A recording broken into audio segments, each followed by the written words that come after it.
ለምንድነው ግን ስለ ህይወት እውነታው ማይነገረን? የእውነት ህይወት አሁን እየኖርነው ያለውን ነው።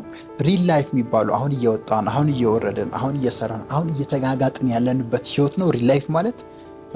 እስቲ በደንብ ጠይቁ ራሳችሁ። እውነተኛው የህይወት ሪያሊቲ ለምንድነው ከልጅነታችን ጀምሮ እንድንማር ማንደረገው? ከልጅነት ጀምሮ የምጠይቀው በጣም ትልቅ የህይወት ጥያቄ ነው። ዛሬ በዚህ ቪዲዮ የተወሰኑ ሀሳቦችን ሪል ላይፍ ላይ አካፍላችኋለሁ። ታላቁ ሊቃውንት ሊቅነት ነኝ። አብራችን ቆዩ።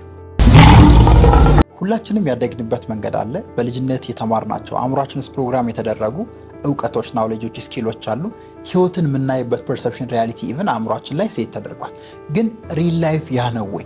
ትሩዝ የሚባለው በህይወት ውስጥ ብዙ እውነቶች አሉ ለብዙ ሰዎች የሚደበቁና የእውነት እነዛ ነገሮች እየተነገሩ ነው ወይ ያደግ ነው? በጣም ራሳችሁን ቼክ ማድረግ አለባችሁ። ለምን ሪል ላይፍን እየኖራችሁ ካልሆነ፣ የእውነት ህይወትን ተረድታችሁ እየኖራችሁ ካልሆነ ፌክ ላይፍ ነው የምትኖሩት። ፌክ ላይፍ ኖራችሁ ማለት የመጣችሁበትን ፐርፐዝ፣ ወደዚህ ምድር ለምን እንደመጣችሁ ሳታውቁ ሳትሰሩ እንደ ኖርማል ሰው ታልፋላችሁ። ጣጣ የለውም ካላችሁ ይመቻችሁ። እኔ ግን ሊቅ ሆኜ ታሪክ ሰርቼ ተአምር ሰርቼ ነው ማለፍ እንፈልገው። ስለዚህ ትሩዝን ሲክ አደርጋለሁ ኢን ላይፍ። ሰው ሞስትሊ ሁሌም ማምነው ኢን ላይፍ ወርልድ ላይ ካያችሁ ብዙ ዲዛይን የተደረጉ ሲስተሞች አሉ።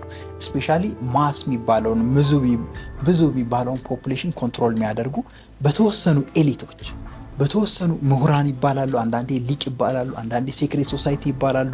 እነዛ ሰዎች ዲዛይን ያደረጓቸው ውሸቶች አሉ እና አብዛኛው ሜንስትሪም ሚዲያ ስፔሻሊ ቴሌቪዥን፣ ጋዜጣ ምንም በሉት ከድሮ ጀምሮ ሲመጣ እነዛን ላይ የሆኑ ነገሮች ወይም ውሸት የሆኑ ነገሮች ወደ ማሱ ፊድ ወደ ማድረግ እንጂ የሚሄዱት እንዴት የሰው ልጅ ያለውን ስርዓት፣ ያለውን ሲስተም፣ ያለውን ማንነት፣ ያለውን ባህሪ ተረድቶ እውነተኛ ህይወትን እንዴት መኖር እንዳለበት፣ እውነተኛ የሆነ ማንነቱን እንዴት መኖር እንዳለበት የሚያስተምሩ ሲስተሞች የሉም። እኔ መጽሐፌ ላይም አስቀምጫለሁ። እውነት ትመራለች፣ እውነት ሐሞት ነች የሚል ኮት አለኝ መጽሐፌ ላይ። ሪል ላይፍ ሪያሊቲን ብዙ ጊዜ ስትሰሙት ምርር ነው የሚላችሁ፣ ይደብራችኋል። ኮዝ ብዙ ጊዜ ፕሮግራም የተደረጋችሁት ብዙ ጊዜ አእምሯችሁ ውስጥ የገባው ነገር ውሸት ከሆነ የሆነ ሰው እውነትን ይዞ ቢመጣ እንኳን ለመቀበል ፈቃደኛ አትሆኑም። የሆነ አባባል አለ ብዙ ጊዜ ለምሳሌ 1000 እብዶች መካከል አንድ ጤናማን ሰው ብታስቀምጡ እና ለእብዶቹ ሄዳችሁ እሱ ጤናማ ነው ብትሉት በቃ ዳያርዳት ሬዲ አክሴፕት ለማድረግ ያን ሪያሊቲ እና ዓለም ላይም የሰው ልጅ ፐርሶናሊቲ ላይም ሪያሊቲ ላይም ስንመጣ ስትራቴጂካሊ የተሰራው ማይንዱ ላይ የተሰራው ነገር ያን ነው የሚያሳየው። ስለዚህ ስሌቨሪ፣ ባድ ሲቹዌሽንስ፣ ባድ ኢሞሽንስ ሰዎች ኤነርጂያቸው እንዲበላሽ፣ መጥፎ ስሜቶች እንዲሰሟቸው በየጊዜው የሆነ ሲስተም ውስጥ ሩቲን ዋይዝ ዲዛይን ተደርገው እንዲያልፉ እንጂ እውነተኛ ስርዓታቸውን፣ እውነተኛ ፐርሰፕሽናቸውን፣ እውነተኛ ሪል ኮንሽስነሳቸውን ሰዎች አውቀው እንዲኖሩ የሚያደርጉ ሲስተሞች የሉም። ላይፍ ሰው ትሩዙ ሂድን ነው ማለት ነው። እውነቱ ተደብቋል ከብዙዎች ብዬ ነው ማምነው እና እውነትን ደግሞ ብዙዎች የሚደብቁበት ምክንያት ለምንድን ነው?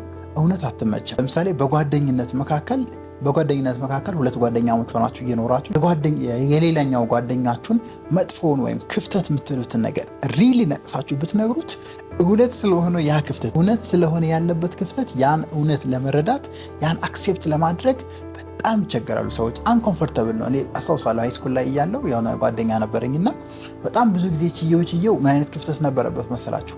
የአፍ ጠረን ነበረበት እና ችየው ብዙ ጊዜ ጠጋ ብሎ ሲያወራኝ ችየው የሆነ ግን በግልጽ እንትን አልኩና ጠርቼው ምናምን እንዲህ ክፍተት አለብኝ በቃ ተቆራረጠ። ገዲገር ሪሌሽንሺፓችን ከተደረገ ለምን እኔ የነገርኳት ነገር እውነት ነች። እውነት ደግሞ ብዙ ጊዜ ታማለች። ብዙ ጊዜ እንደሚባለው ህመም አለው፣ ፔን አክሴፕት አድርጎ እውነትን ባይዞ የሚኖር ሰው በጣም ስትሮንግ ሜንታሊ ኢሞሽናሊ ሃይ ሌቭል የደረሰ ሃይ ፐርፎርመር የሆነ ሰው ነው። ሶ ሪያሊቲ ብዙ ጊዜ ይከብዳል ለመቀበል፣ አንኮምፎርተብል ይሆናል።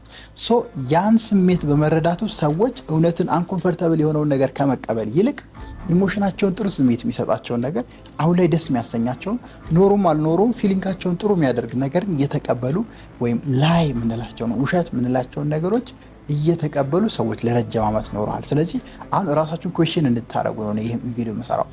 ሪል የምትሉትን ህይወት የገባችሁን ኮንሽስነስ ያላችሁን ፐርሰፕሽን ሪያሊቲውን ነው እየኖራችሁ ያላችሁት ወይስ ፊድ የተደረጋችሁትን ላይ በተደጋጋሚ በሚዲያም በቤተሰብም በሉት በመጽሐፍም በምንም በልኩ ፊድ የተደረጋችሁትን ውሸት ነው እየኖራችሁ ያላችሁት ወይስ ሪል ኦቴንቲክ የተሰማችሁን የቀመሳችሁትን እውነት ወይም ሊቅነት ነው እየኖራችሁ ያላችሁት?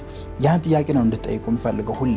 ቅድም ያነሳኋቸው ከላይ ያለው ኢሊት የምንላቸው ቶፕ ላይ አሉ የምንላቸው ሰዎች የሆነን ሲስተም ዲዛይን አድርገው ለማሱ ፖፑሌሽን ስፔሻሊ ላይስ ውሸቶችን ዲዛይን አድርገው ፊድ ያደረጉ አሁን ላይ ማሱ እነዛን ነገሮች እውነት ብሎ ተቀብሎ የሚኖር በዛ ውስጥ ደግሞ ትንሽ ኤሊቶች፣ በጣም ጥቂት ሰዎች፣ በጣም ጥቂት በጣት የሚቆጠሩ ሰዎች ከብረው ፍሪ ሆነው የሚፈልጉትን ነገር እያደረጉ የሚፈልጉት ስኬት ላይ ደርሰው የሚኖሩበትን አይነት ነው። አሁን ላይ የሚኖሩበትን አይነት ህይወት ነው ኢንዲስ ወርልድ እየኖርን ያለ ነው። በጣም እንደምታዩት ጥቂት ሰዎች ናቸው ላይፍን ኢንጆይ እያደረጉ እየኖሩ ያሉት። እነሱ ዲዛይን ያደረጉት የሆነ ሲስተም አለ። ያን መንገድ ተረድተዋል፣ ያን እውነት ተረድተዋል። ያችን እውነት ብቻ እየኖሩ ያችን የገባትን ነገር ለራሳቸው ብቻ እየተጠቀሙ አብዛኛው ሰው ስሌቭ ሆኖ ፍሪደም ሳይኖረው ኢቭን ላይፉን ወርዝ ማያደረግ ነገር እየሰራ ከዚህ ምድር እስኪያልፍ ድረስ እንዲቆይ የተደረገበት አይነት ስርዓት ነው ያለው። ሶ ኮንሽስሊ አዌር ሆኖ ሪያሊቲን ነው እየኖርኩ ያለሁት ወይስ ፊድ የተደረግኩትን ውሸት ወይም ላይ የሚለውን ቼክ አድርጉ።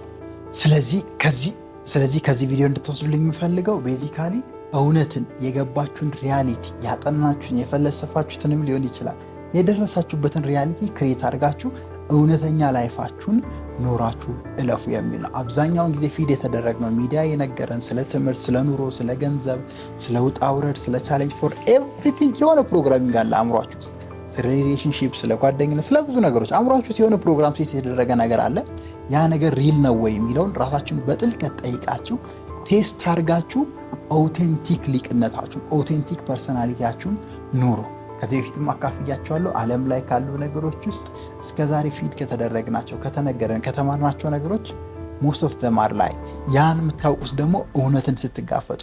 እውነት ደግሞ መራራ ነች እንዳልኳቸው። ያችን መራራ ነገር ተጋፍጣችሁ አንኮምፎርታብል የሆነ ሲቹዌሽን ውስጥ ገብታችሁ ስታልፉ ነው ሪል ኦቴንቲክ ሊቅ የምትሉትን ላይፍ ኖራችሁ የምታልፉት። ስለዚህ አደራ አንዴ በመጣችሁበት ዓለም አንዴ በምትኖሩበት ዓለም ውሸትን ሳይሆን እውነትን ኖራችሁ ለማለፍ ጠንክራችሁ ወጥራችሁ ስሩ።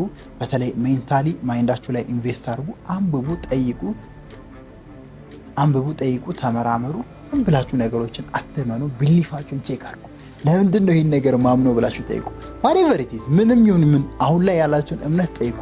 ለምንድን ነው ግን ይህን ነገር ማምነው ብላችሁ ቴስት ወደ ማድረግ ራሳችሁን አምጥታችሁ ሪል ፐርሶናሊቲያችሁን ለይታችሁ ኑሩ የሚል ሀሳብ አስተላልፋለሁ። ታላቁ ሊቃውንት ሊቅነት ነኝ። ኢፍ ዩ ዋንት ዩር ፍሪደም be family with us. Thank you.